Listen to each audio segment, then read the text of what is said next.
സുഹൃത്തുക്കളെ, അങ്ങനെ 2024 ആദ്യത്തെ യാത്ര ഞാൻ ആരംഭിച്ചിരിക്കുകയാണ്. ഇവിടെ കണ്ണൂരിൽ നിന്നും പുട്ടപർത്തി എന്ന സ്ഥലത്തേക്കാണ് യാത്ര പോകുന്നത്. സ്ലീപ്പർ കോച്ചാണ് എടുത്തിട്ടുള്ളത്. ഇന്ന് 5 മണിക്ക് പുറപ്പെട്ടിട്ടുണ്ട് വണ്ടി. എത്തുന്നത് നാളെ രാവിലെ 6:30 മണിയാകുമ്പോൾ ബാംഗ്ലൂർ റെയിൽവേ സ്റ്റേഷനിലെത്തും. പിന്നെ അവിടെ നിന്നും കണക്ഷൻ ട്രെയിനാണ്. കണക്ഷൻ ട്രെയിനിൽ കയറിക്കഴിഞ്ഞാൽ പുട്ടപർത്തി എത്തുന്നത് ഏകദേശം 12:30 അവിടെ എത്തും. അങ്ങനെ ഞാൻ സ്ഥലങ്ങളൊക്കെ കണ്ട് ട്രെയിനിൽ യാത്ര ചെയ്യുകയാണ്. നല്ല അടിപൊളി വൈബാണ്. 2024 ആദ്യത്തെ ട്രിപ്പാണ്.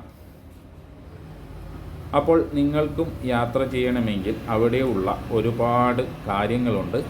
ഞാനെല്ലാം വിശദമായി പറഞ്ഞു തരാം.